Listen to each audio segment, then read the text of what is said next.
సంస్కృతి పేరుతో మనం మన పాత నమ్మకాలను నడుపుతున్నాం. ఆ నమ్మకాలు కూడా ఎంత పాతవి, కేవలం ఒక 200 ఏళ్ల పాతవి. నేటి నుండి 1000 ఏళ్ల క్రితం సతీ సహగమనం ఉండేది కాదు.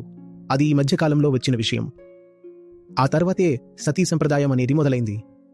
మీరు వెనక్కి వెళ్తే మౌర్య కాలంలో మీకు సతీ సహగమనం లాంటి ఉదాహరణలు ఏవీ కనిపించవు.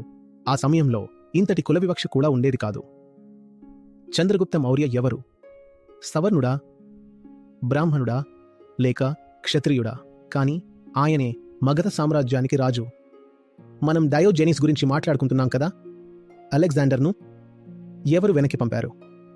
సికందర్ను వెనక్కి పంపిన ఆ చంద్రగుప్త మౌర్య సవర్ణుడు కాదు. అది ఆనాటి సంస్కృతి.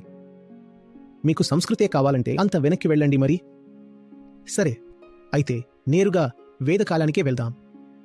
ఎందుకంటే అప్పుడే కదా మన ఋషులు ఉండేవారు. ఆనాటి సంస్కృతినే పాటిద్దాం. కానీ ఆ కాలపు సంస్కృతి చాలా ఉదారంగా, ఎంతో స్వేచ్ఛగా ఉండేది.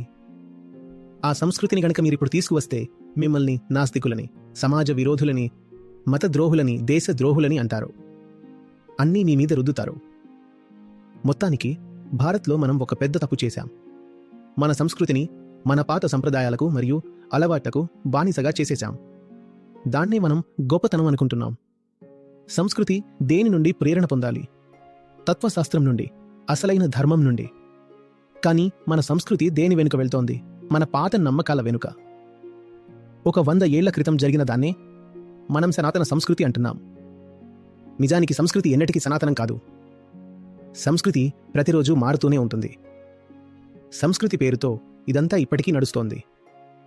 అప్పటి మానసిక, ఆర్థిక పరిస్థితులను మరియు ప్రవర్తనలను నేటి ఆధునిక జీవితం మీద రుద్దాలని చూస్తున్నాం. దీన్నే మనం కల్చర్ అంటున్నాం.